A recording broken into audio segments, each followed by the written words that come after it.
So, principle number 7 is sexual intercourse. Yes, it took us a little bit of time to get here, all the way up to number 7, and I want to give 2 reasons for that before I dive into the subject.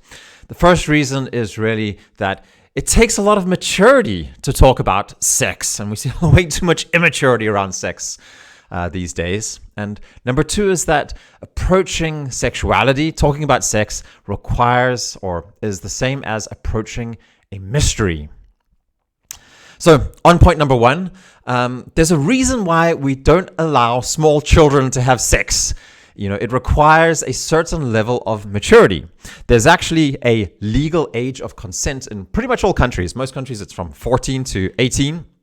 And these laws are put in place to protect children against abuse.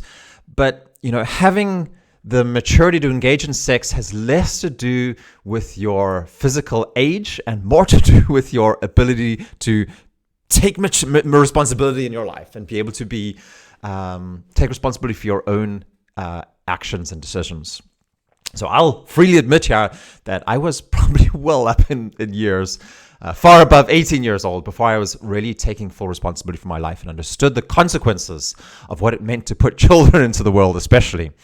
And if you look at previous generations, then, normally men actually had to take responsibility for their lives at a very much younger age than the kind of society that we have today. So already at the age of 15, there was no other alternative for men, especially if they wanted to have sex with a woman, then they had to take full responsibility for their own life and for other people. And today we have 50-year-old men who've never in their life taken responsibility for themselves, let alone anybody else as well.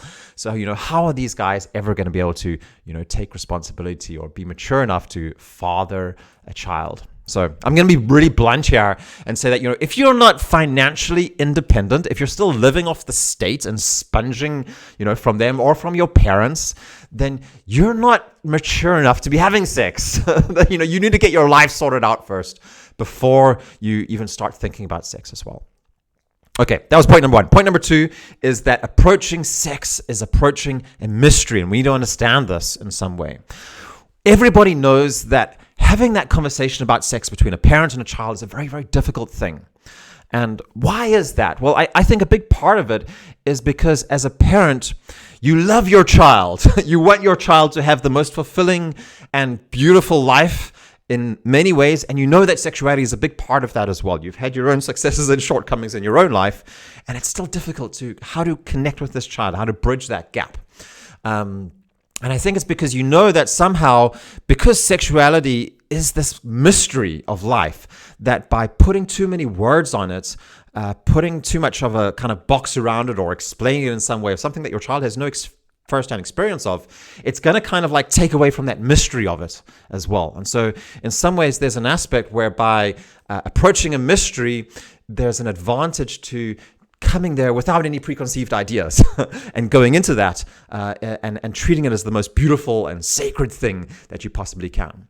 A good example of how to mess this up is, when the state realized that parents aren't doing this very well, then the state decided, we're going to do sex education in schools.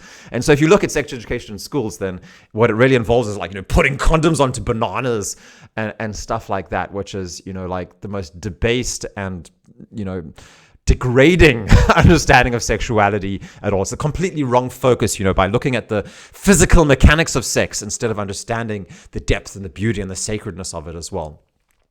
So this is a difficult thing to approach, but I think the most important thing that we can hold on to here is that sexual intercourse is the most intimate and sacred act that you can ever do together with another person.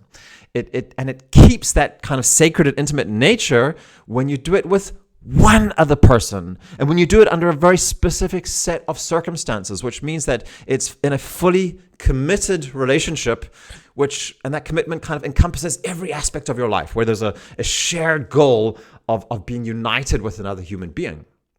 And that makes it become, the most deep and powerful and transformative experience that it can never be. Also the most challenging as well, of course, because then it really forces us to deal with all the kinds of parts of ourselves that don't fit together with this other human being, because there's a physical uniting that's happening that is unable to happen when there's, we're holding too tightly onto our own egoistic, selfish desires or whatever it is, right? So it's something that forces us to learn what love is in the very deepest sense. And obviously we're going to get to children afterwards, which is obviously where love really becomes an unavoidable requirement for moving forward in our lives.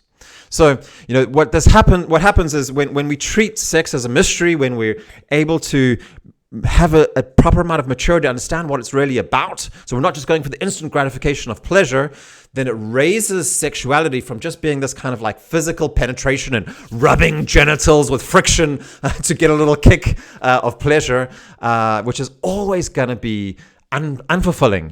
It's never going to fulfill, especially when we're just doing it with new people all the time. But when you do it in a much more, in a deeper way, in a mature way that understands the mystery of it, then it becomes this physical, mental, and spiritual penetration of your entire being, uniting with another being and incorporating the full personhood of a man and a woman, and the masculine and the feminine in that interaction as well. And it becomes like this melting together of those aspects of your personalities which resist understanding the full breadth of reality in some ways.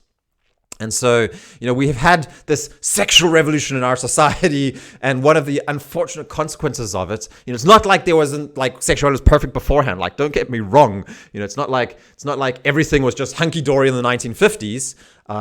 But the sexual revolution has also created this like kind of pornification of society, which has fixated people or become obsessed about like the kind of like mechanics, the physicality of sex. And we've lost that sacredness of it as well.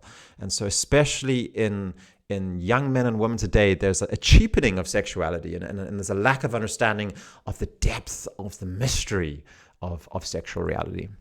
So yeah, I hope that has at least got you thinking a little bit more about it.